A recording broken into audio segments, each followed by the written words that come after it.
the Zoning and Planning Board of Review to order for the month of November 2023. Mike, could you call the roll, please? Certainly. James Manning. Here. Anthony Brunetti. Here. Christopher Allman. On his way. Keith Kyle. Here. Thomas Callahan. Present. Ellen Corno. Here. Christine Brochia. Here. Mr. Chairman, you have a quorum. Thank you, Mike. First item on the agenda is approval of meeting minutes from October 19th, 2023. What is the board's pleasure? Mr. Chairman, I move their adoption. I'll second. Motion has been made and properly seconded. Is there any discussion? Did you pick this up? Hearing none, all those in favor? Aye. Aye. Opposed, that motion carries 6-0. A little bit of housekeeping this evening. We've got some deferrals. First would be Nuttall. I'm not sure if I'm saying that properly, but. To the best, that's how I would say it as well, Mr. Chairman. All right, and you're looking for a date certain of December on that? Judge, I apologize, Mr. Chairman. I would, because I would rather put Stanton on December and Mattel on January, but I defer to the board. I don't want to overload your December. Well, Yeah. we've got, Yeah, because that's a violation, so we really, Oh, not all is a violation, it's an appeal. yeah, So we need to hear that, just like the other appeals within the statutory time frame. So we can't keep pushing that one out. okay.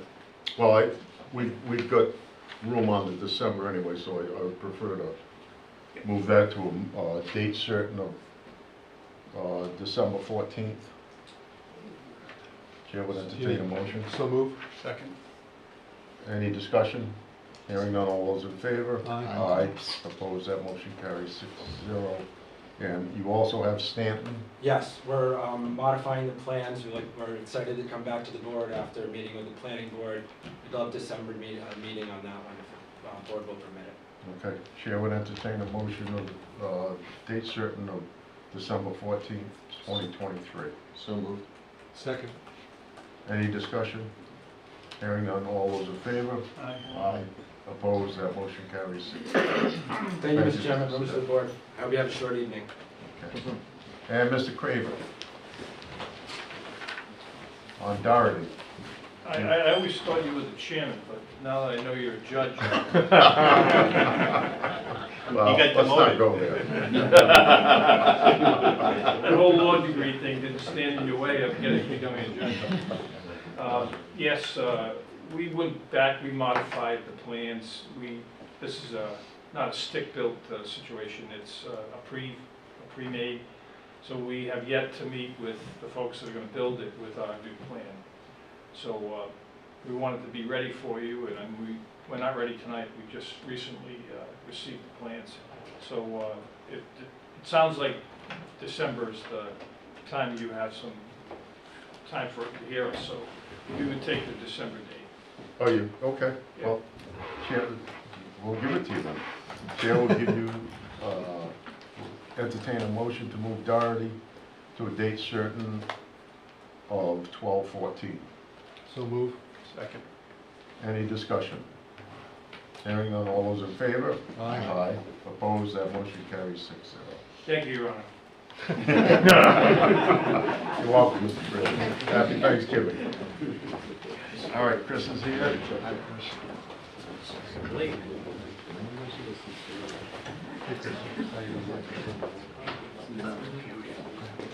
All right, so we've got two public hearings this evening. First one is Kroll, Plat H, Lot 64-10, 50 Watson Avenue. Good evening, ladies and gentlemen. My name is Brian. I'm the owner. Are you Mr. Kroll? Yes. Oh, good evening. Good evening. You're not an attorney, I assume? That's correct. All right, you need to be sworn in then? Please raise your right hand. Do you solemnly swear that the testimony you're about to give will be the truth, the whole truth, and nothing but the truth, so help you God? I do. Please state your name and spell your last. Brian Crow, C-R-O-W-L. Thank you. Why don't you tell us what you'd like to do, Mr. Crowe? So we are planning to do a renovation to our little cottage on 50 Watson Avenue, just down the road here. We've developed plans to a certain point, and one of the major things that we'd like to do is just to expand the front porch. We are not going any further with our design and development until we know that we can kind of execute things as the plans show. So we understand that we're in violation of the setbacks if we do build this front porch, which will be 6 feet into the right-of-way of the road of Watson Avenue, which is where the existing porch is right now. Sticks out there nonetheless. So we are basically just seeking a variance to build the front porch as shown in the set plans. So the porch isn't coming out any further than the stairs are? As a matter of fact, the front porch would be the same depth as the existing one. It would be the full width of the house, so it would be from left to right, the full width. And then the walkway, if you go back to the last slide, the walkway and the stairs here would actually be removed and not be replaced. The stairs, the porch would come across the house, and then we would incorporate kind of a hidden stairs that would be in line with the porch, because, you know, we wouldn't want to have it go even further out. You know, it wouldn't go any further out than it is now, but we'd actually remove some of the materials that are in the front yard in the setback. So, will these stairs be there? Or No, those stairs will not be there. No, these drawings have not been updated. When I was here and talked to the planning board, we'd actually discussed this, and they felt more comfortable. So what would happen is the stairs that go into the front yard would go away, and the porch would actually end, you know, roughly here. Yes. And we would have a little run of stairs that went down this direction that would come onto the existing driveway, and thus would be kind of contained under the roof in the front footprint of the front porch. So the total encroachment into the right-of-way would be 6 feet, no more. I just gave you a side view. Right, I wanted to show exactly. that again. Yep, so this would go away, Right. and then as you're in the driveway looking, you'd kind of be looking up the stairs right there. The relief being requested is, just so we get it on the record, 6.3. Beg your pardon? The relief being requested is 6.3 feet. Oh, 6.3 feet, okay, All right, I just, yeah. If that's what's on the plans, we can go with that. That's probably the measurement of the existing porch. Okay. That's kind of like the as-built survey of the house.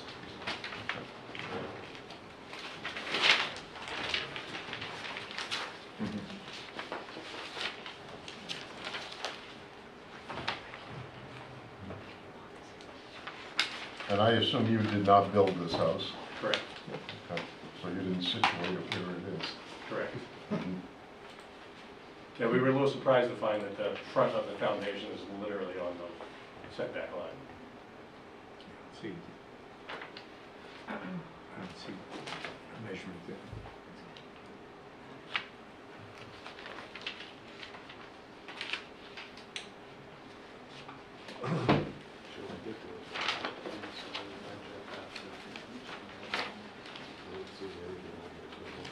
We'll have to get actions, yeah. Any questions? I just have one that comes from the write-up. It says that the stormwater calculations have not been calculated yet. I presume that's because you don't have a fully developed plan for the entire house yet. That's correct. When I talked to the town, everybody throughout the town hall, I explained the situation where we'd kind of like to know that we would be able to receive the variance before we went forward with design, and then that would be part of the next phase. And that's the only variance that you believe are required to construct the house that you've got there? Correct.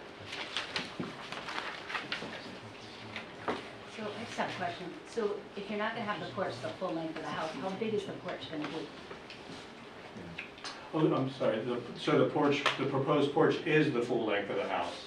It just will not come out any further than the 6 feet. So the existing porch is how big? The existing front porch is just 6 by 6. And so you're looking to make it still the full length? Correct.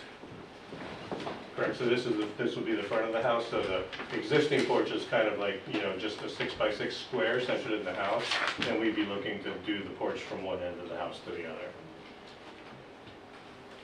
It's mostly an aesthetic Just so thing. you understand, a portion of that is gonna be stairs. Correct.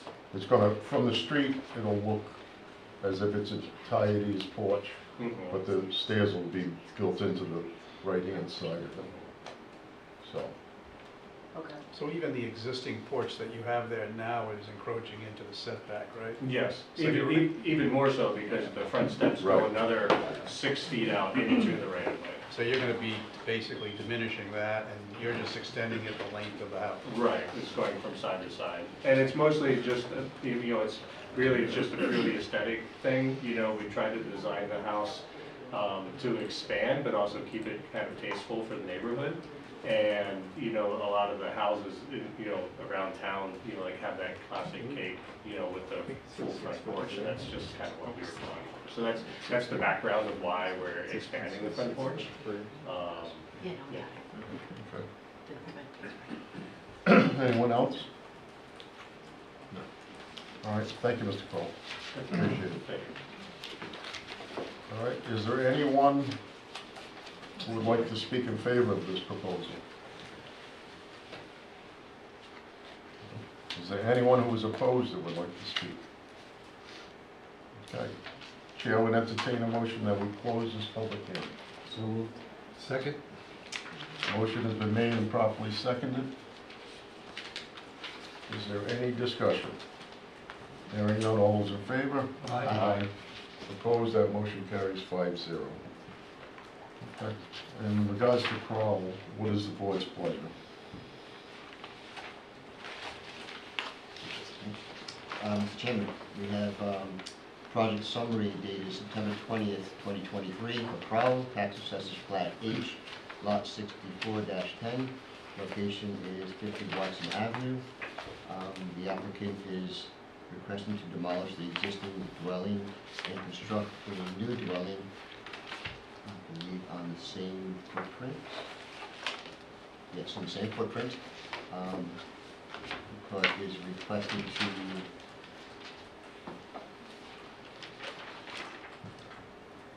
remove the front stairs, build a porch from left to right, the full front of the house, but burying those steps on the right-hand side, which reduces the current, thank you, encroachment. Thank you. We heard from Mr. Crowell, who described the proposed plans. We had no opponents and no proponents. The planning board found the application to be complete in conformance 5-0, and with the recommendation for approval 5-0.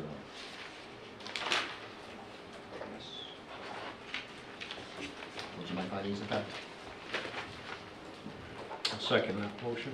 A motion has been made and properly seconded to enter the findings of fact into the record. Is there any discussion? Hearing none, all those in favor? Aye. Opposed, that motion carries 5-0. Mr. Chairman, with the same project summary, September 20th, Crowell, tax assessors, plat H, lot 6410, location 50 Watson Avenue. Applicant is looking for relief from section 6.4 dimensional regulations for a 6.3 front yard setback. My motion is to grant the relief requested with conditions 1 through 5. Add 6 for the planning board. No, I believe you added the planning board in the findings of facts, correct? I did. Okay. And Mr. Crowell's testimony was that he was moving the stairs from the front to the side. So what we would need is a revised condition number 1 that says revised, because Mr. Crowell will need to provide us a new plan with the steps relocated.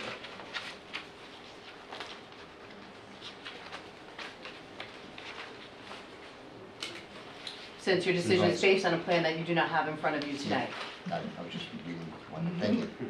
So I'd like to revise 1 to include the testimony from Mr. Crowell that we'll be moving the stairs to the right side of the porch and burying there.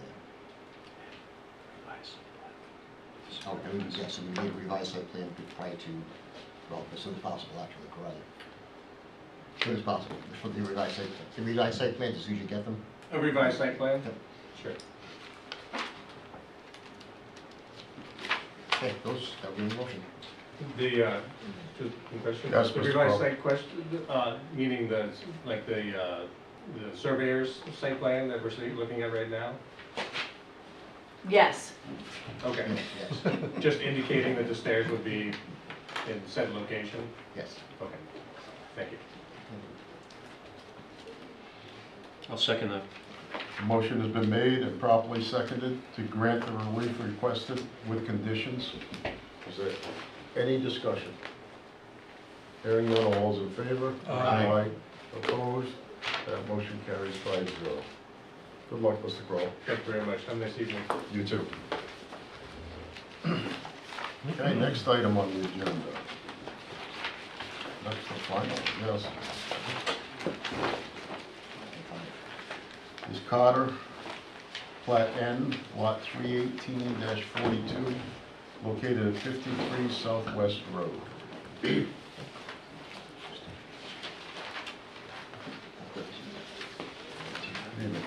May it please the board, Mr. Chairman, staff, my name is Vincent Agalia. I represent the applicants, Paul and Linda Carter, in this application for a variance. We are here pursuant to the Enabling Act 45, 24, 41, and we're seeking relief under the ordinances of the town of Narragansett, section 6.4, as set forth in the project summary introduced by your staff. I have tonight with me experts. I don't know if they'll need to testify, but if you have specific questions on this application, we have American Engineering, Patrick Freeman from American Engineering. The construction of this project is a Sweener Builders project. Eric Marcotte is here. He is the project manager, and Mitch Bottolato, who is the designer.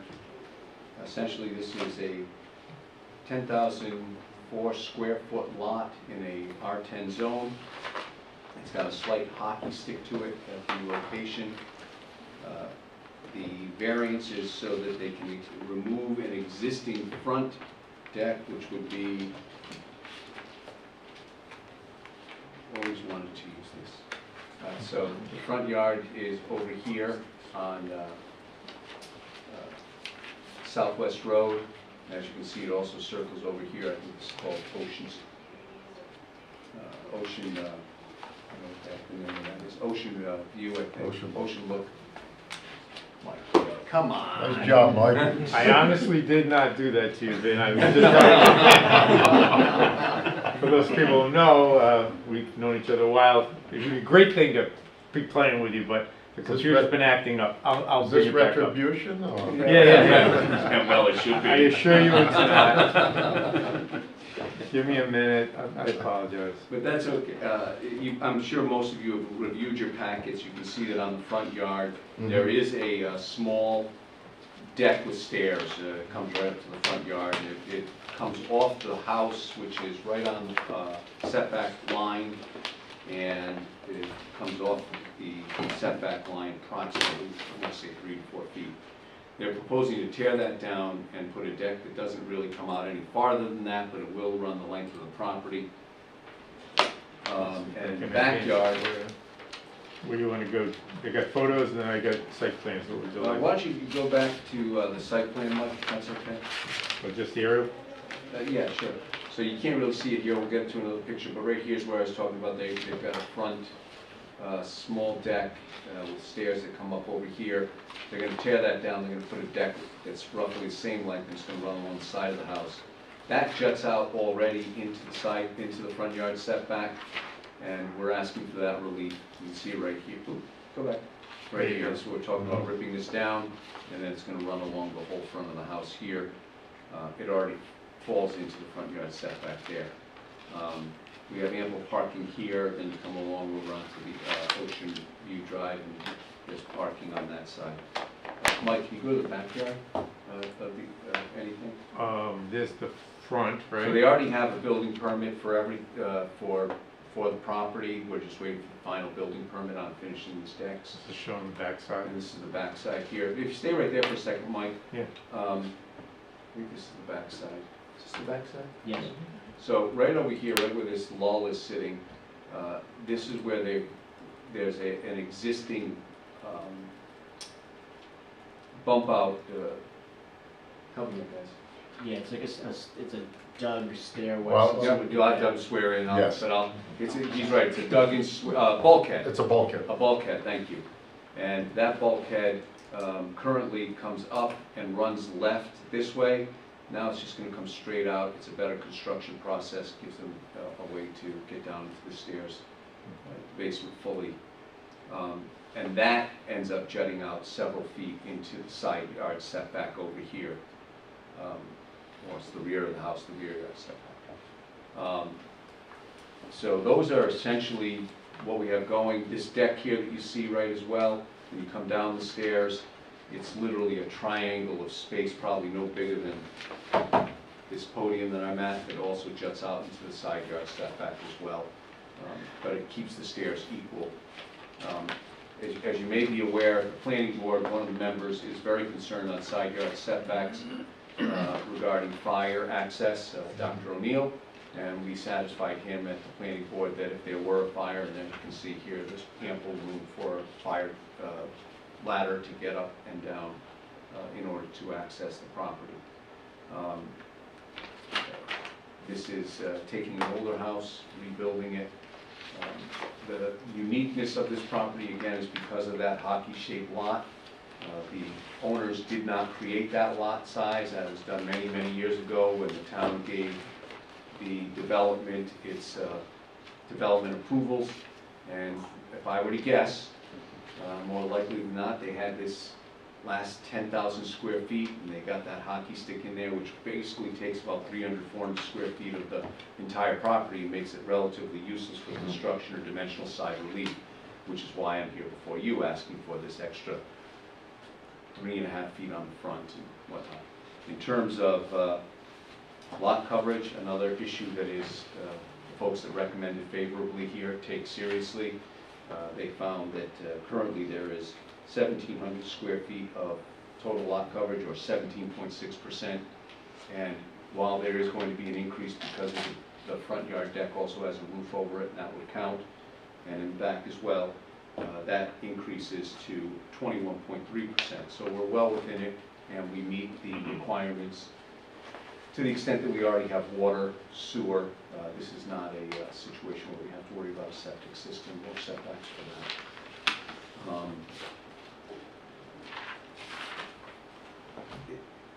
We presented a proposed findings that pretty much mimic what the planning board found, that we meet all of the requirements under the statute and under the ordinance for dimensional relief. First of all, as I pointed out, this doesn't, the shape of the lot and the size of the lot and the current existing location of the house was not created by this applicant, so they didn't create the hardship from which they seek relief. It doesn't result from financial gain. They're not looking to sell the house. They're not looking to market something from the house. They're just looking to live in the house, bringing it up to a little higher standard from their perspective anyway. It's not going to alter the character of the neighborhood because it's still a neighborhood and it's still a house. It's the least relief necessary. They're really not asking for anything extraordinary in this particular case. And as I said, that board that made the recommendation, a fabulous board, by the way, a wonderful board, very great board, I know from personal experience. They've given a recommendation of a 5-0 vote, and I would ask that you consider the same. Of course, I have the experts and the people here. If you have questions, we'll swear them in. Otherwise, maybe we'll get out by 7 o'clock. Does anyone have to hear from any of the experts? I don't believe so. Tom? No? No? Okay. Are there any further questions on? No. Okay. It's pretty cut and dry. Thank you. Thank you. Appreciate it. Is there anyone who would like to speak in favor of this proposal? Is there anyone who is opposed that would like to speak? Okay. Chair would entertain a motion that we close this public hearing. So moved. Second. The motion has been made and properly seconded. Is there any discussion? Hearing none, all those in favor? Aye. Opposed, that motion carries 5-0. In regards to Carter, what is the board's pleasure?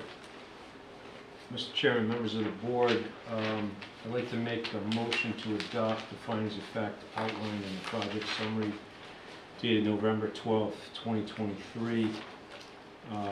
The Carter Tax Assessor's Plat and Lot 318-42. Location is 43 Southwest Road. The applicant is submitting a request to construct a rear entry point with steps to the basement, and demolish the existing front entry and construct a front porch with steps. Project requires variances from the dimensional regulations of section 6.4. The property is also located in the high water table limitations overlay district, section 4.5. Specifically, the applicant is looking for relief of a 4.2 foot front yard setback variance and a 2.3 foot side yard setback variance. I'd like to adopt findings of fact A through F, and add to that we heard tonight from Attorney Vincent Indeglia on behalf of the applicant, the Carters, and Mr. Indeglia described the situation that the parcel is a stick-shaped lot with a deck that juts out from the front of the house, the existing front of the house, into the setback already, and that the proposed deck will be slightly different, and that will run the length of the house as opposed to a portion of the house, but the setback will be virtually the same. As far as the side yard setback is concerned, he indicated that there are no issues with emergency access on the side yard, and that this relief on the side is necessitated because they want to put in a new bulkhead that will give access to the basement. It's within the lot coverage requirements, and there was further testimony that the applicant meets all standards for the relief requested.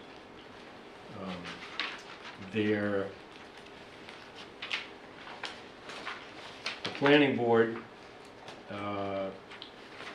found the application to be complete, and also found the application to be in conformance with the land use component of the comprehensive plan of Narragansett with a vote of 5-0, and recommended to the zoning board approval, also with a motion of 5-0. There were no proponents and no opponents. And that completes my findings of fact. Second. A motion has been made and properly seconded to enter the findings of fact into the record. Is there any discussion? Hearing none. All those in favor? Aye. Opposed? That motion carries 5-0.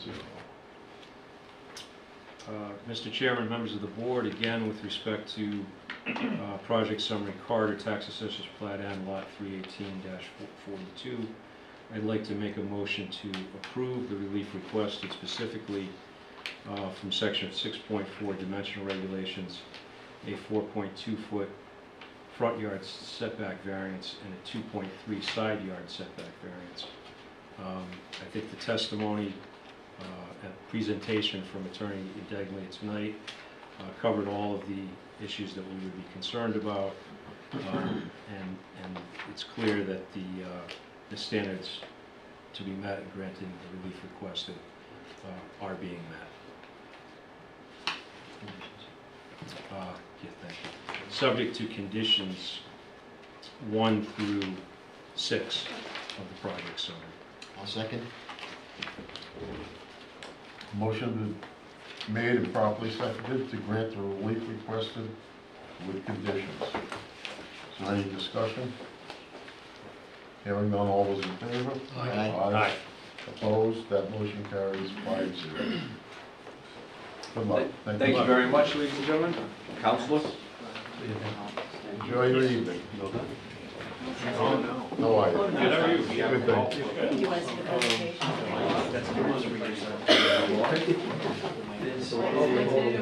The ones that I had to go and look around. A little bit. Yep.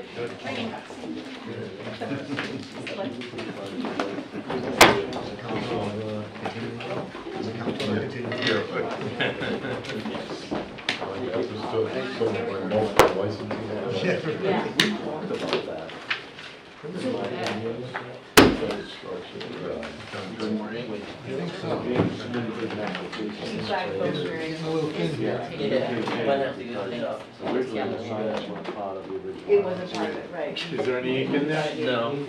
Yeah. So, Was it? there are a couple of the pads. Do you know where they are? No. I read through the side. Underneath the table? Yeah. The table, yeah. Okay. You have your brief? Traffic chat? 3 hours and 15 minutes. Oh, my God. From Boston? Slash variance. Yeah. Crazy, because the last 2 I know. days I've had to go to. I thought I was good. And there's been no traffic, it's like a goddamn ghost town up there.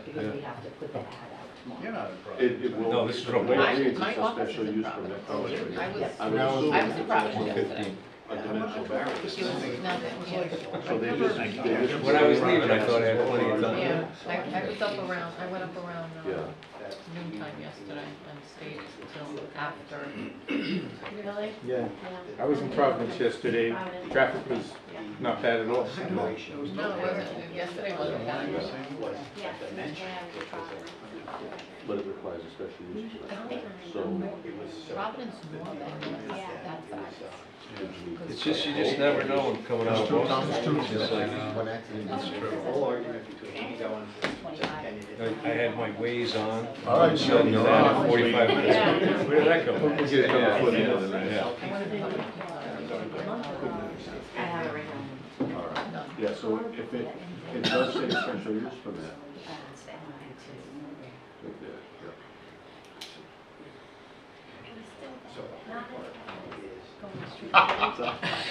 Good sidebar going on over here. This- No. Alicia, I don't, does Alicia normally, She doesn't need to stay for reports from the No, staff. I'm done? No, yeah. Okay, We have no perfect. more hearings. All right, thank you. Do you want to keep the meeting open? Oh, yeah, keep the okay. meeting open, but you don't Well, need it to. doesn't be, I'll put it on the record. Okay. Thank So you. I can leave? Sounds like Yeah. a Sounds So that's gonna be. Don't ask twice. Right, I'm running. Thank you. Thank you. I'll see you next month. Okay. Happy Thanksgiving. Happy Thanksgiving. You too.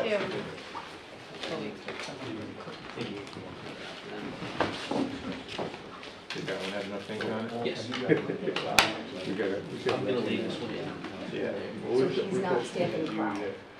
So you could go that. Okay. You didn't give him a crowd. You did. No. No, we can't do foul because Just cross that right away. it's not. That's okay, it's garbage. Yeah, right. What you give me that one is. Yeah, for Ryan. Oh, that was Crowley on the side? Yeah. Oh, I didn't. See, I didn't. What'll happen with the crowd? I got a couple of things for you. Well, I'm not- Yeah, because Thank you you. got you brought that over to me. Big. Was I okay?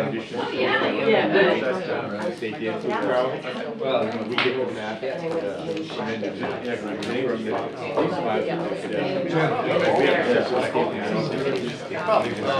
okay. Oh my God.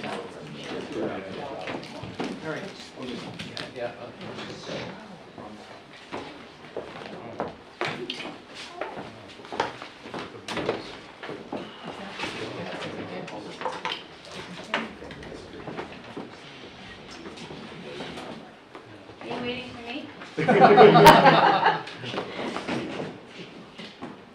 I won't listen, I swear.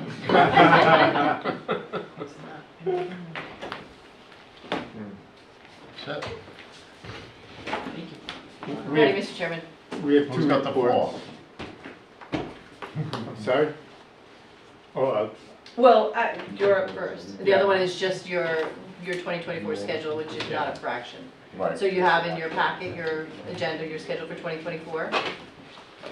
Take a look at it. it's under Get back item to us. 7. We'll put it on for approval Oh, next you know month. what, I took it out already. Yeah, if you want, if there are any dates that you know are bad now and you want to mention them, otherwise, well, it's going to be on for a decision in December. So you've got time to Okay. check your personal calendars and let us know what might need to be changed.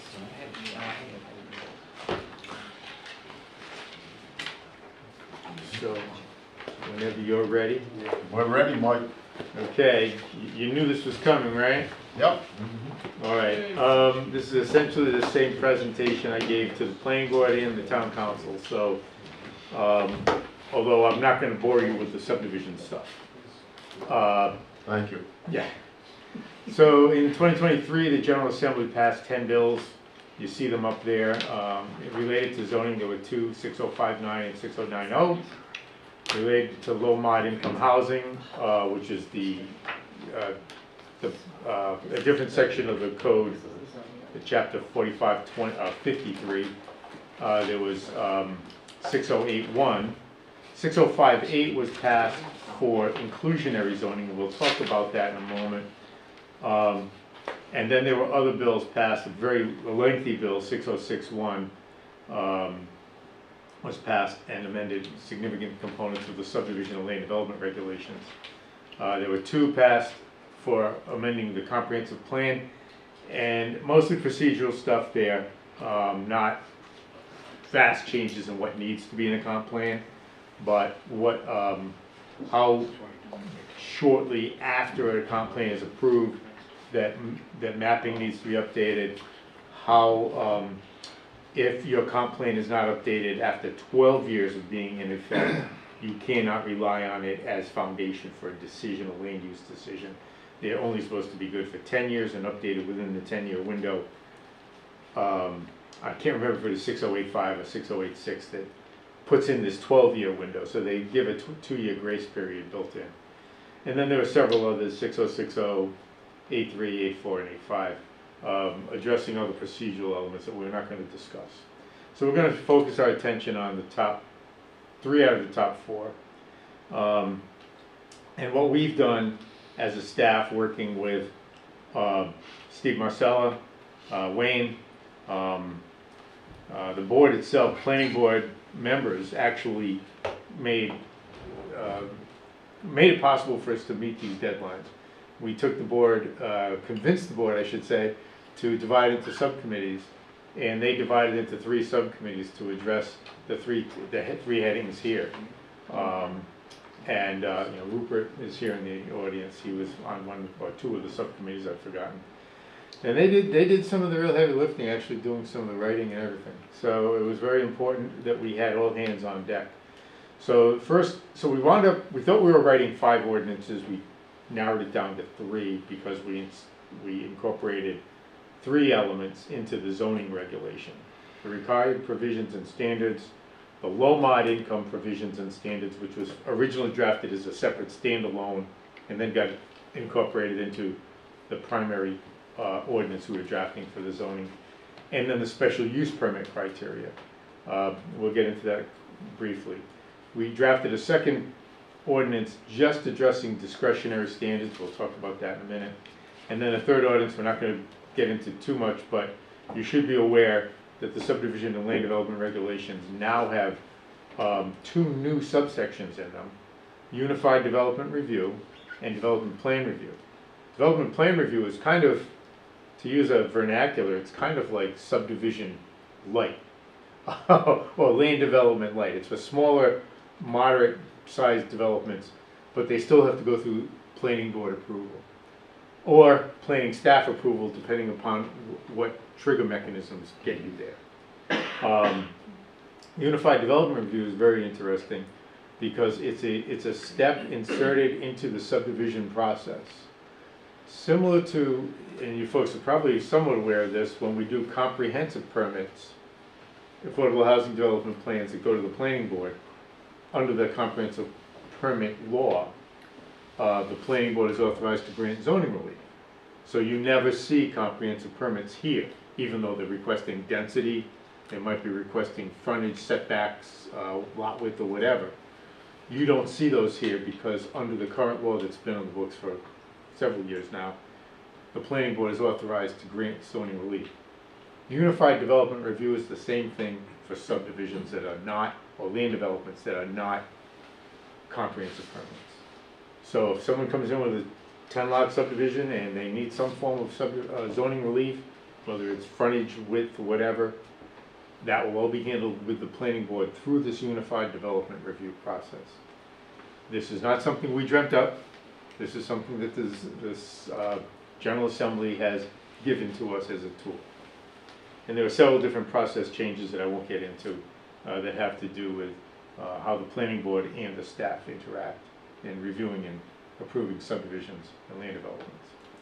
So we're going to be focusing our attention on this slide and the next one. So let's start out with the mandatory provisions under the zoning regulations. Substandard lots. We have always said that, substandard lots of record, the only way a substandard lot of record is a developable lot is if it's a standalone lot, never been merged either by zoning or by use with adjacent properties. Now, substandard lots, even if they're owned in common with an adjacent property, would be allowed potentially to be buildable, and they would be allowed reduced dimensional requirements. So, simple example, and this is for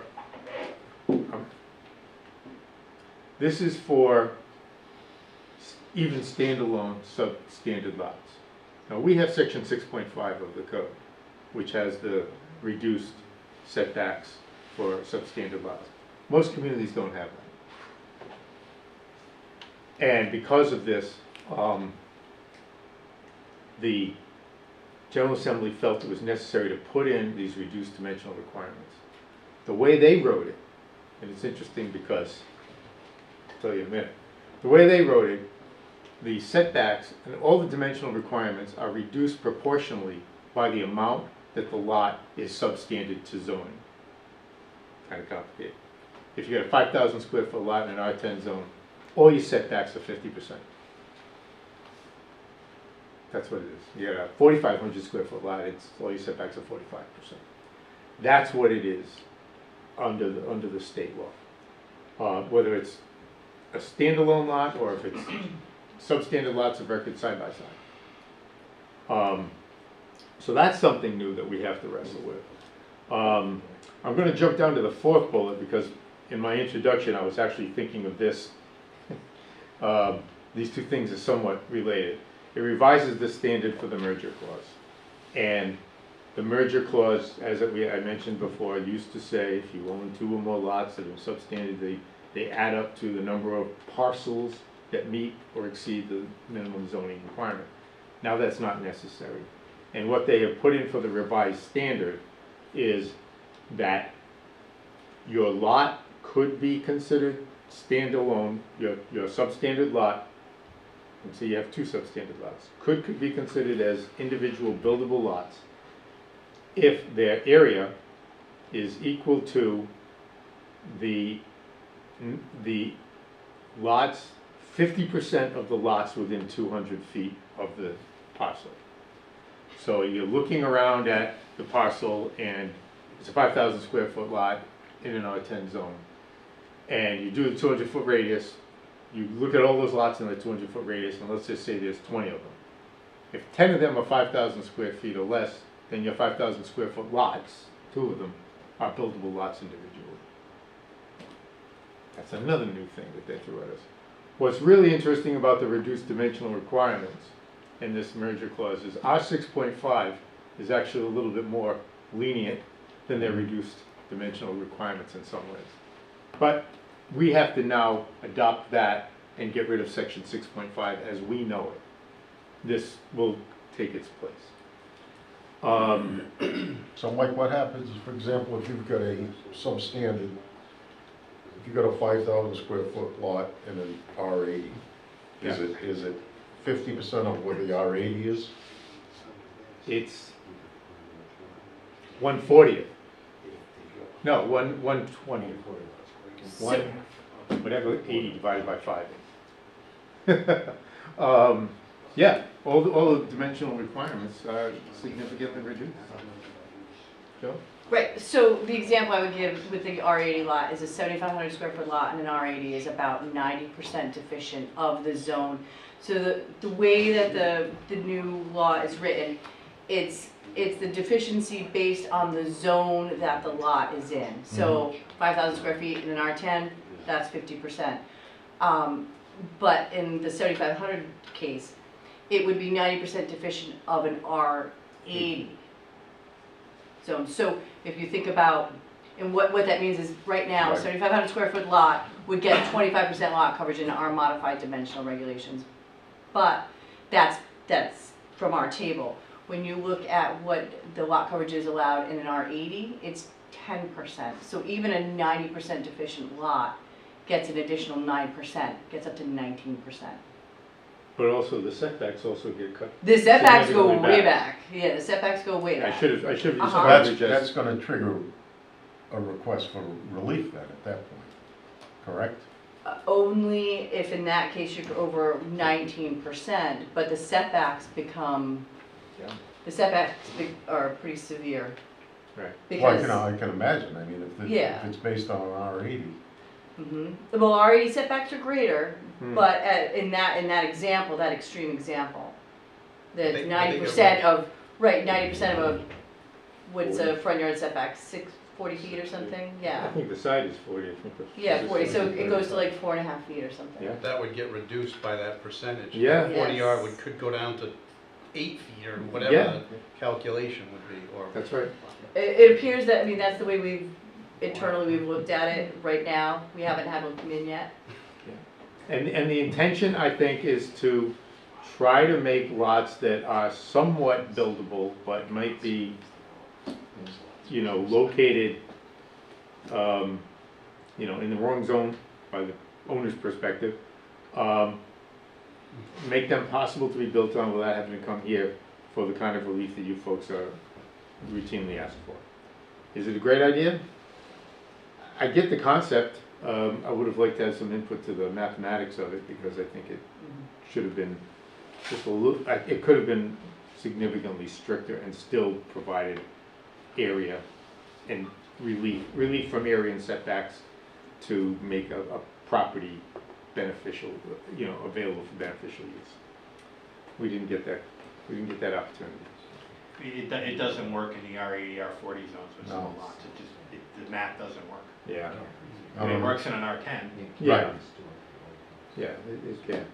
And with Wayne sitting here, I'd be remiss to also not mention that in certain circumstances, if a lot is significantly undersized, these setbacks could be very minuscule, and if you had 2 lots side by side, you could have houses that are 6 or 8 feet apart, not 6 or 8 feet from the property line. And then now there's a fire issue, fire marshal, fire standard issue, and these are things that Wayne as well as fire marshal are going to have to weigh. Well, the building code already addresses fire code issues for setbacks from property. So there would be some way to It's already in the building. stop that from happening. It's in the building code. Yeah. Yeah. You may not be able to have windows on that wall, but they don't have to be rated, but it is addressed. Fire ratings, yeah. So moving along, But what I'm saying, just going back to what Steve said about, some lots aren't workable in an R40 or R80. They can still come for relief to the board. they still have the right to, yeah, if they don't meet the standard, then the standard process of coming here for zoning relief is in play, yes. So, second bullet, Oh, and that's merger by zoning, not merger by use, so if you have two lots and 1 inch of the house is on the other lot, it's merged by use, so you couldn't unmerge that. right. I'm going to leave the second bullet for last, because there's a lot to talk about there. The third bullet is about adaptive reuse, a very useful tool, more in the, the more developed communities of the state, but even here in the outlying communities, there have been, manufacturing and mills, Newton, North Kingstown, lots of communities that are non-urban had mills in them. And the concept of adaptively reusing commercial structures for high-density residential development is a great idea. There is some question of, a lot of these commercial structures are in commercial zoning. Well, now they're telling us that no matter what your zoning is, if it's a commercial structure that comes under the broader headings of, they actually listed schools, hospitals, there's about 5 or 6 things in their list. If it fits that list, then the state law supersedes the local law, and you can build residential units in these formerly commercial or industrial buildings. I can imagine that there may come some time in other communities, we don't have too much of this in our town, where that could be a problem. But we'll see what comes about of that. Moving down to the bottom half of the page, it eliminates the least relief necessary standard. It expands the mere inconvenience standard to, I don't have the language, but the language is really more related to what the owner's intentions are. So we know what the mere inconvenience standard is. It's more than mere inconvenience to not grant the relief than you have to grant the relief. The ability to devise among the board members what's mere inconvenience has kind of been taken away. Jill, do you remember the actual language of that part of the bill? The qualifier to mere inconvenience? Yeah, the qualifier, it's escaping at the moment. Yeah, it's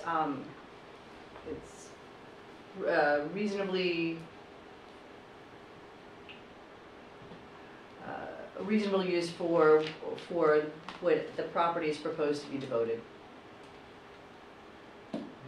So is that like a purely subjective standard? I call that a qualitative standard, something that does have, that has no way to measure it, And I think that element will find its way into the courts at some point, because it's going to, boards around the state may have problems with that and deny something that the applicant feels is more than an inconvenience. So I think it's loaded for passage on into the court systems at some point. Maybe not with our community, but other communities. And I'm going to bounce around again, looking at the last bullet. It requires allowance for special use permits with dimensional variances. So, we already have something in our ordinance where we allow special use permits with certain types of dimensional variances, not all. And there is a question as to what the passage in that particular bill meant. If it meant all dimensional relief, then our ordinance is not completely compliant. But by our perspective, we do allow a certain number of dimensional variances with special use permits. It's written right in section 8. Yeah, so this is going to be 12.4. What I think they were trying to do is eliminate Newton. That's what I think they were trying to do. Yeah. But by saying, you have to hear a special use permit with a dimensional variance. But but they just literally said the town has to allow a special use permit with a dimensional variance, period. They didn't go on to say, and each shall be judged separately on the individual criteria that it's being proposed as. So they didn't overrule Newton, but we allow it to come forward. You just have to meet the higher standard. So how do you, So I'm interpreting it as we're still in compliant and Newton still applies, because we allow it to be heard. And I think some towns would say, you can't even come before the board. But we allow it to be heard, and we do allow specific relief in the front side and rear, but I know that's not what they meant. I think they meant to get rid of Newton, but I'm stuck because they wrote it that way. I have to, the case law is still good, and the ordinance didn't specifically mandate that you look at, a special use permit, and then you look at a dimensional variance, each with its own criteria on the same application. So right now it's status quo, in my opinion. There's another attorney who says that language in and of itself overruled Newton. right, I mean, I could see someone making that argument. Mhm. Absolutely. Yeah. But it just says the town shall allow an application for a special use permit and a dimensional variance. We allow it anyway. Right. But it just It says doesn't period. say you have to grant it. It doesn't says say you what must standard allow. you have to. Yeah. Yeah, so that's, I'm not a big Newton fan anyway, but I don't see any way around it until they change. But I'm assuming that'll be changed in June. Yeah. It always amazes me the way they write the laws, and they can't put some finality to it. And No, it just they're trying to make It's just things another more layer of- streamlined, and they're gonna make it more, there's gonna be more appeals. Yeah.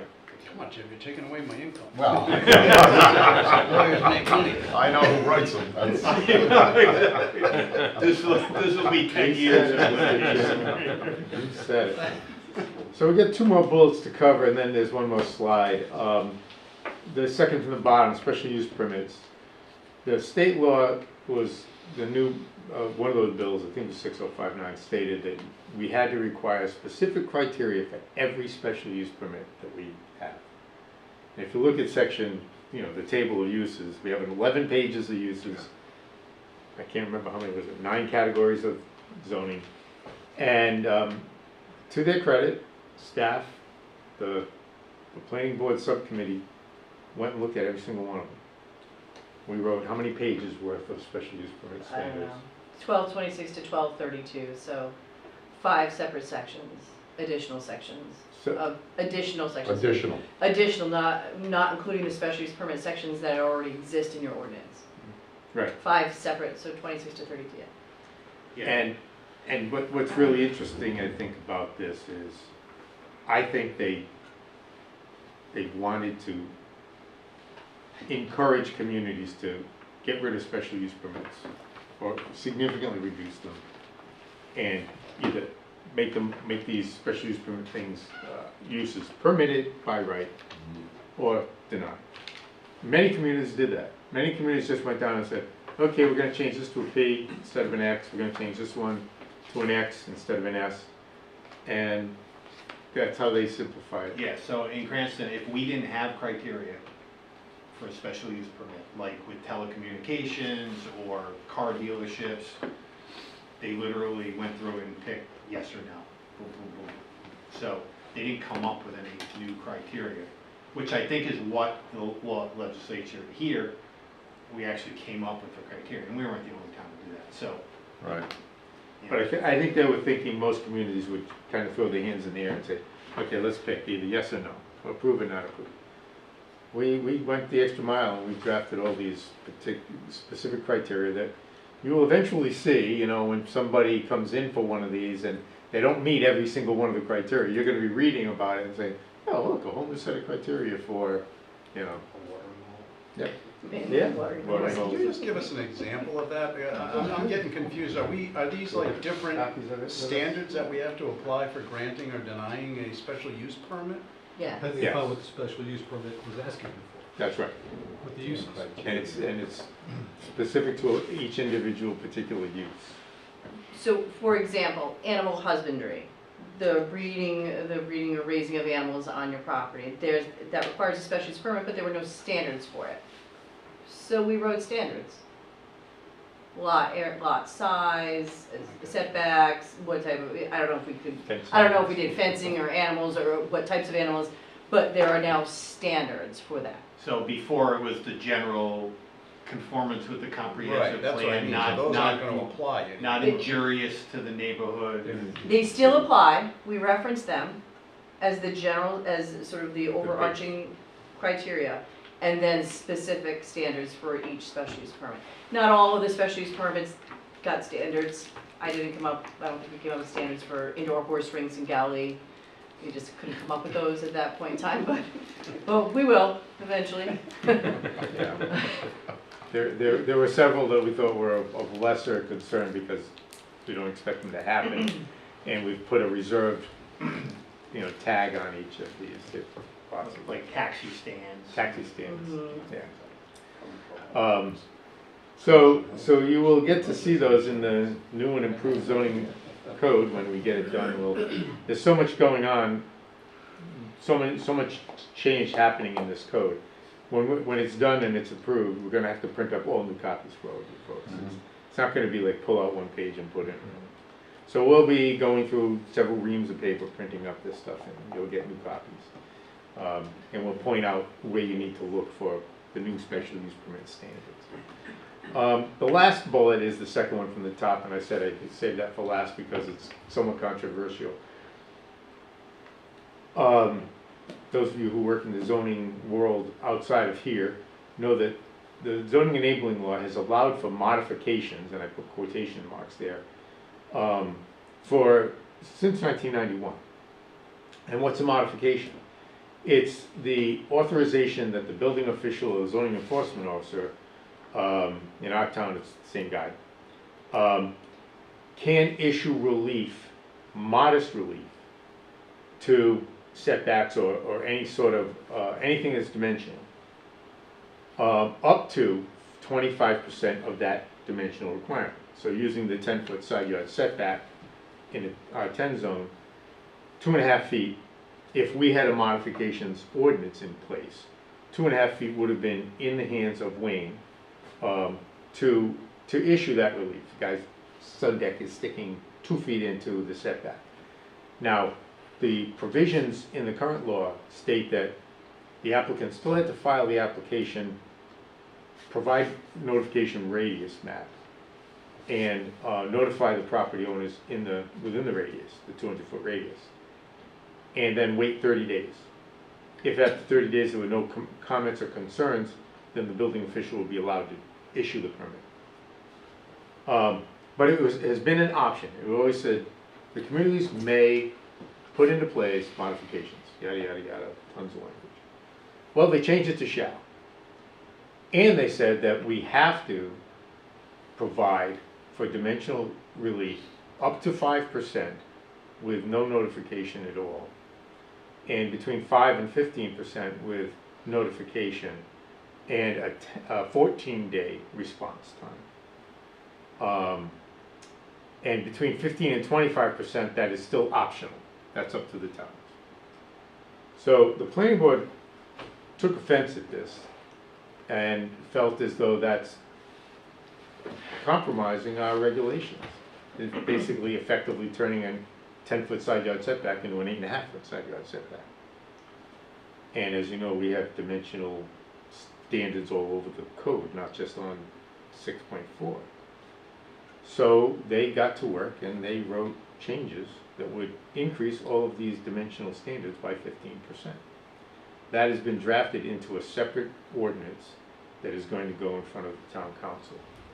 Now, I'll be happy to give Wayne a little bit of time if you wanted to make any statement, because I know the building official doesn't necessarily agree with that. It's up to you, Wayne. Yeah, I'll say a few words on it, sure.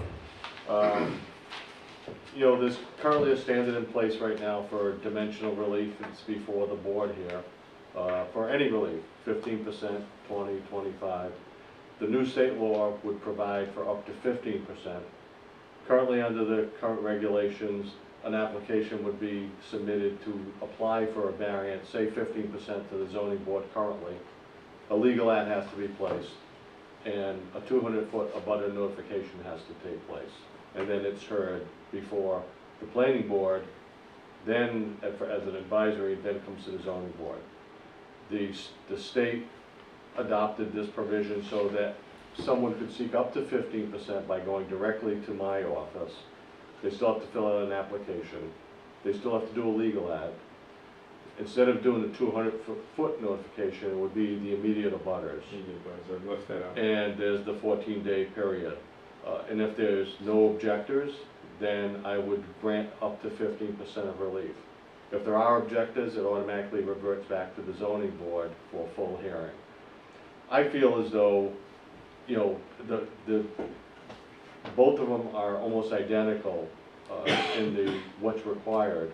The only difference is, instead of going before your board for up to 15%, they can come to my office for that. I think what's going to happen now is, by increasing everything by 15%, everybody in this town who by right has the current regulations in place will now be forced to come to my office to seek relief to get what they're currently allowed to do by right. So it's just going to involve an enormous amount of work in my office. There are provisions of it that I am in favor of, such as building height and floor area ratio. But I think the dimensional, if there's a neighbor that's going to object, they're going to object. Right. And right there, it's dead in the water. Right. So rather than add 15% to everything, I'm in favor of keeping the state provision the way it is, the modification provision, and let that work through the system with some modifications, like I said, to height and floor area ratio, which we don't want bigger houses, we don't want taller houses. But the dimensional, I'm in favor of it. Yeah, it makes total sense. Like Yeah, you said, there's that's two the sides to this argument, and I fully appreciate Wayne's position on it. One of the concerns I have is that we don't get to pick and choose the dimensional components. The way the state law is written, it just says any dimensional relief. It doesn't say you get to choose which ones. If they said that, if they just added that little phrase in sentence 1 of modifications, that you shall allow for modifications, but the town may choose which of the dimensional standards would be in play for that, I think we'd be working together to get that short list together. But I haven't taken the time to count it up. But I know that the ordinance that we drafted with all these changes to the dimensional standards is several pages long. Is it? 18. It's 18 pages long. One whole page is the typical 6.4 chart. But there are numeric components all over the zoning ordinance, and it basically says anything is dimensional. So to me, it's kind of painting the Sistine Chapel with a 12-inch roller. It's really the wrong way to go about it. They should have. I think that was a pretty good joke. No laughs. So. I wasn't envisioning that. It was a very good joke. I'm just. I got Vin laughing. No, I just wish they had said, yes, you have to put modification in place, and you get to choose. And maybe they could have even said, but here are the things you must put, and if there were certain things, side yard setbacks. Okay, great, I get that. How many times have you seen a 2-foot side yard setback here, and you're all sitting there going, kind of grinding your teeth like, why am I looking at this? We understand that. We as staff, we still have to process it the same way we process, very egregious relief requests. But still, it's written in such general language that it caused great angst. And now we have this separate ordinance that's gonna go in front of the council on December 4th. So there it is. We're not gonna show you all the numbers because the numbers will just make your eyes bleed, but, So Wayne, not to interrupt you, Mike, but go right ahead. so this relief that you are able to grant is predicated solely on whether an abutter complains?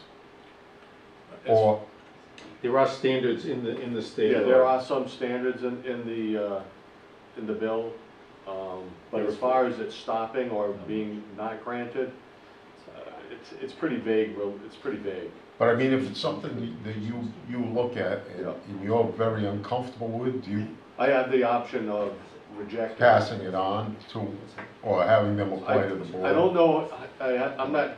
Yeah, so it's not, yeah, so that's the problem, it's not, uncomfortable isn't one of the standards, you know, so in other words, yeah, I think there's wetlands in there, Wetlands, coastal, wetlands and coastal, impact on otherwise, the neighboring properties, and the, floodplain. no, the first standard is that it's the appropriate amount of relief for the request made. Yeah. It's I just qualitative, I don't again. know if I do reject one, whether or not they have the option of coming back before the full board. They do.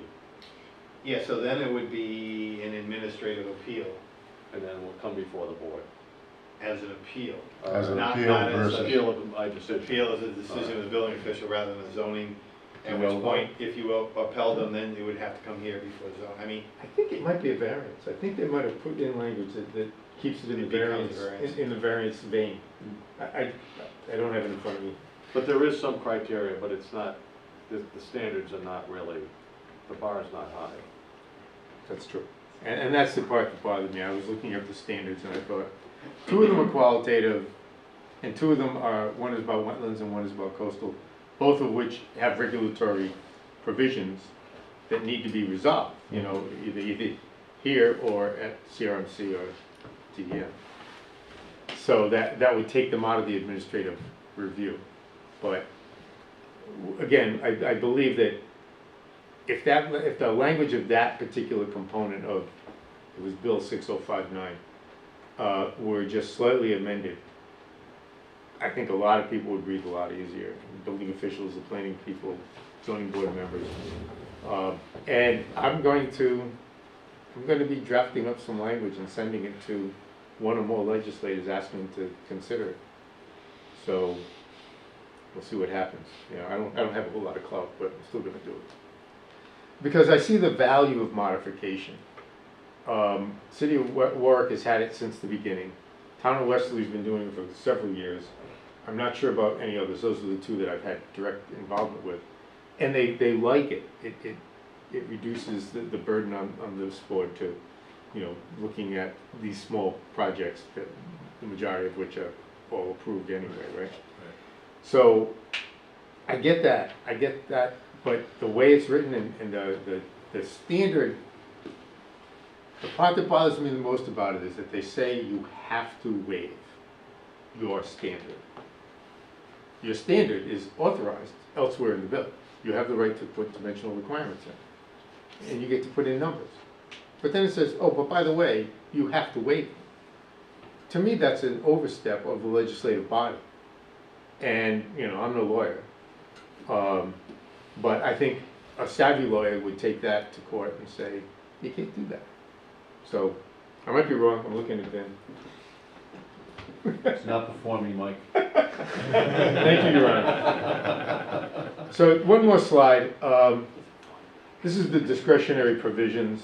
We just talked about the first bullet, updating and revising the dimensional standards. How many pages, Jill? 18? Yeah. 18 pages 18. of dimensional standards. Other things that we have the authority to do at the local level. That's adaptive reuse that I talked about earlier. We get to put into place the standards for adaptive reuse of commercial properties. So that's good.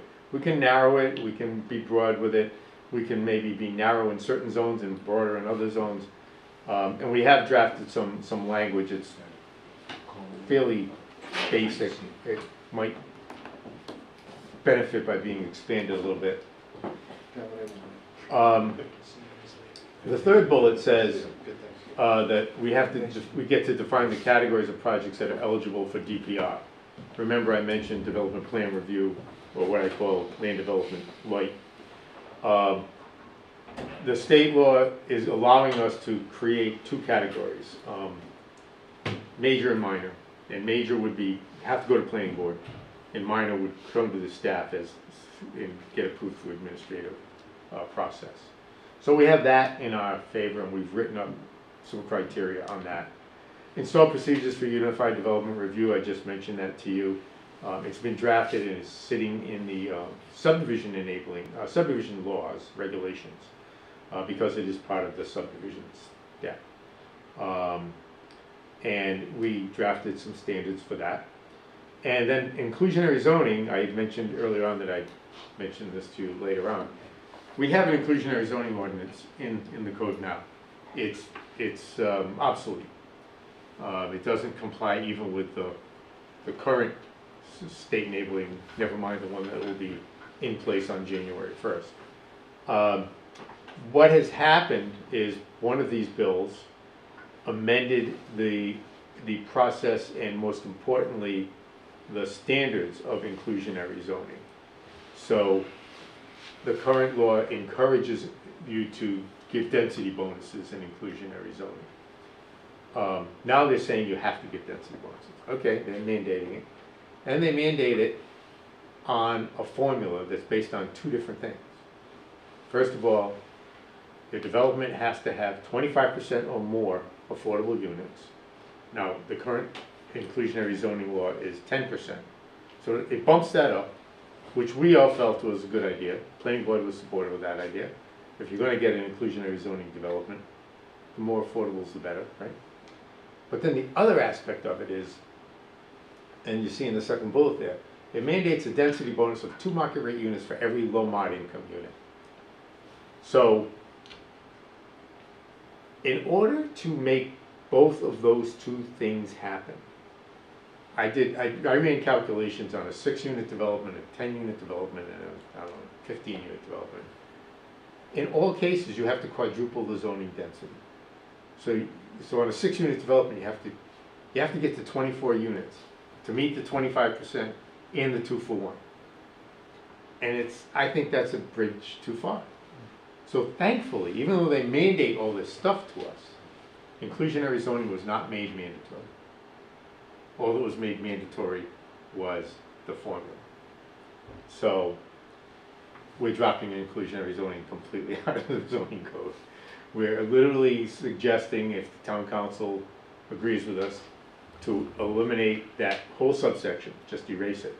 Leave it as a reserved section, because I do believe that the drafters of that part of the bill know now what they didn't know then, which is quadrupling the density allowance is probably just unacceptable in many cases and in many constituencies.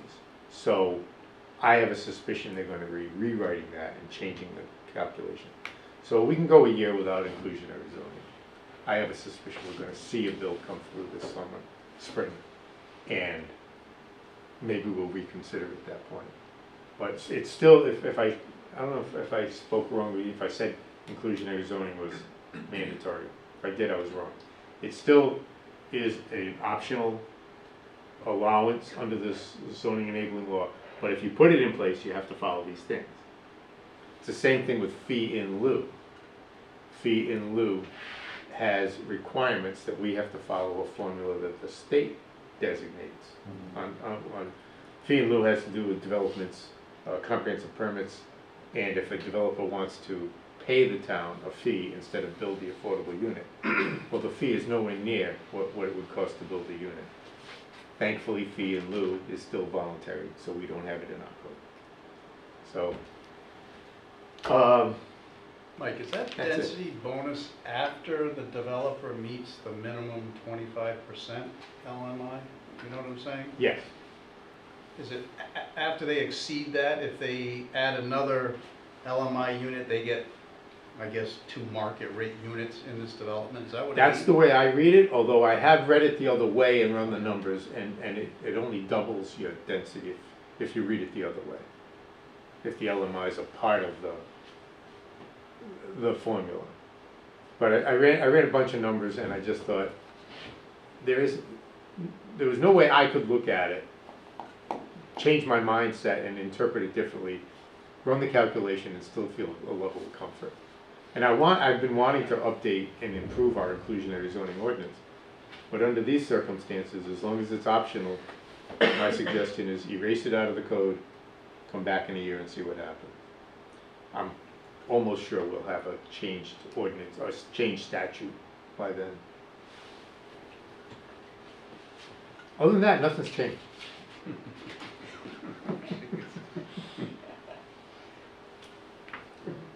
And the rest of these panels are all about, oh, there is one more thing, the notification, 3/4 of the way down there, you see our notification requirements changed a little bit. First class mail doesn't even require that special form, the post office form 3817. We do have to post in 2 buildings now, and notice has to go out to other communities in certain circumstances. So I think that's it. The rest of this has to do with the comp plan and comprehensive permits and subdivisions, which you're welcome to read if you like.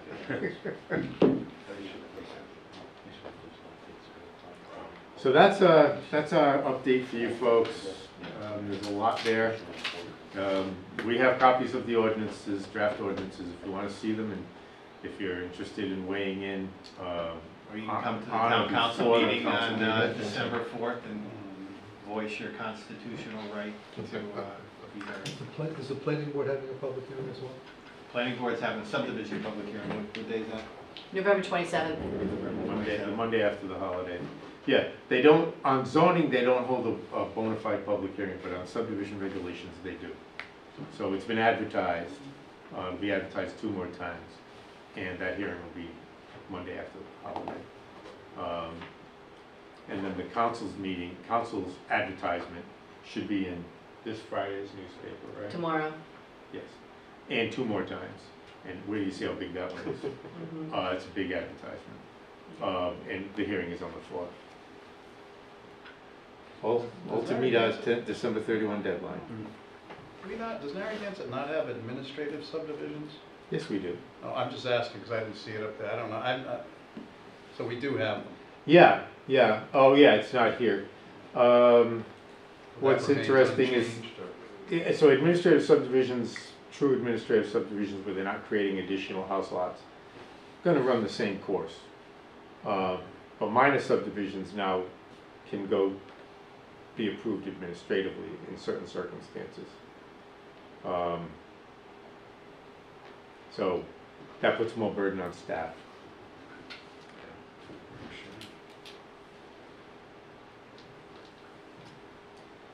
So as I said, other than that, nothing's changed. We wanted you to be aware. Something to do. Hmm? Good thing you guys were looking for something to do. Yeah, we were really sitting around, the 3 of us, and Heidi, we had nothing to do. Yeah. If you believe that one. We'll be, like I said, we'll be giving you random copies of the regs. And we have copies of the 2 ordinances. If you want to see them, we can make copies and take them home. It's a lot. There's a real lot there. What was the background of all of this? Who was, Steve, do you know? Yeah. Mike, do you know? Yeah. Put it all together. No? There are certain I'd be glad to talk to you, motivations. as they say, offline. Yes. Yeah. There are certain motivations to I mean, it's like, streamline I the guess, process. yeah, I guess like any legislative act, there was a bunch of, different constituencies that lobbied. And some won, and, unfortunately, as Mike said, they didn't include the cities and towns for which these regulations are imposed upon. Right.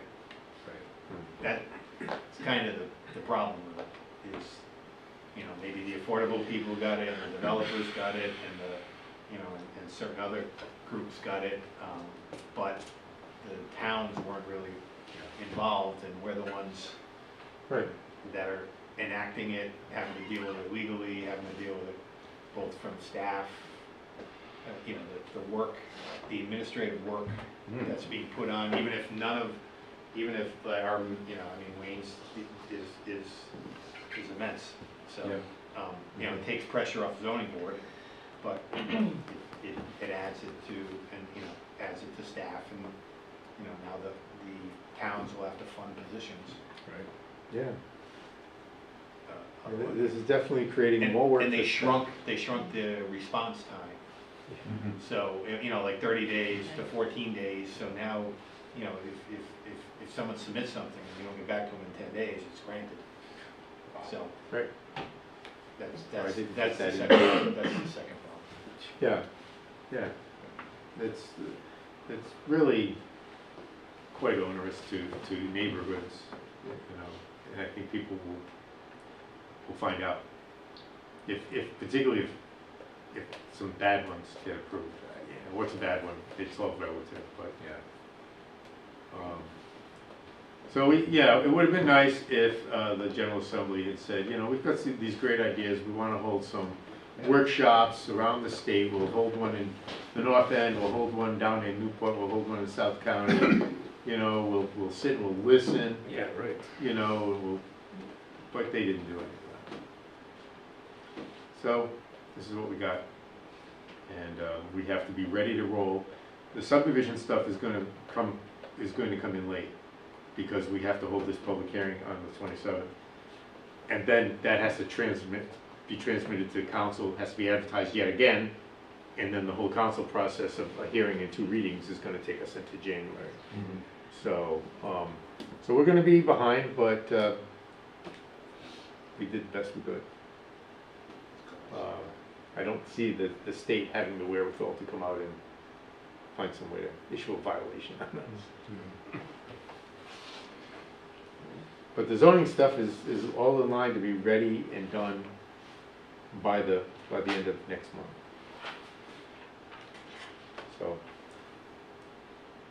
So anything that any thoughts you have, you first of all, you're welcome to come in and get a copy of the 2 ordinances. Any thoughts you have that might be improvement, we're open to hearing. All right. Well, thank you, Mike. Yeah, thank you. I hate to be the bearer of bad news. Sounds like it's more bad news for you Yeah, than us. right. Yeah. I don't think our will's gonna change a whole lot. Good news for you and I. You guys are weighing more on the hot seat, I guess. We know that. We know that. Jill, anything? Well, no, not this month, but because your standards of review are changing, I will give you a new template in January. A new draft template, removing least variance necessary, removing not for financial gain, and adding in that clarifying language on mere inconvenience. And I haven't figured out the things that come in December and you hear in January. Oh, yeah, what's, Yeah. What's in play? I don't know. grandfather, not grandfathered? I would say not, but Okay. Is there any provision for any type of,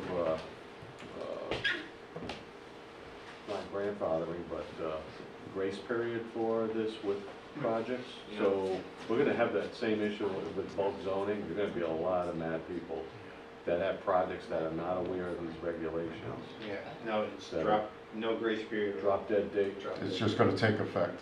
I mean, if we had, you know, a little bit more time, and we were at this stage 6 months ago, we could have put an effective date of January 1 on the ordinance, and you know, kind of learned our lesson from bulk zoning. But they passed the bills the last week of June. They sent us the guidance materials the 3rd week of September, and we've been working with our nose to the grindstone since then. So, there won't be any, it's gonna become effective on January 1st, and the ordinance is gonna be passed on December 20th, or whatever. Wow. Comes effective if we didn't pass anything. Jill, do you, the ordinance that's going in front of the council, Yes. is that available by email or? It will be in the paper tomorrow, and I was just asking Wayne, so it was huge. It was I mean, we whittled it down to 87 pages. Okay. Not Oh, all including right. the discretionary one, which is another 18 pages, so, you know me in math, but it's, it's a lot of pages. And we made some changes as we gave it to the clerk's office, we noticed, things were still in error. So the clerk actually has the cleanest version, which is the ad copy, so I can get a copy of that tomorrow and I can share it with you then. Okay. But I don't have, I mean, just, you want the one that council's gonna look at. Right, right. You want the one that's gonna go in the paper. Council actually received the discretionary changes as part of the scheduling, last week. But there'll be a small errata sheet on that as well, because there were just some typos and whatnot. If so, both of those ads are done, because they'll be in tomorrow's paper, but I can get you the copy of Okay. those ads. All. Yeah, the Narragansett Times is gonna be thick again for one day. We like to. The Thanksgiving It's like the journal on Sunday morning when we were kids. Right, Yeah. yeah, I remember.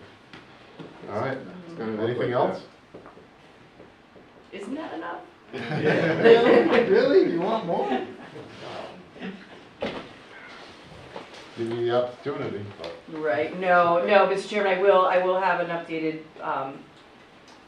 template for you in January. Thank you. All right, Chair would entertain a motion to adjourn. So moved. Second. Any discussion? All those in favor? Aye. Aye. Okay.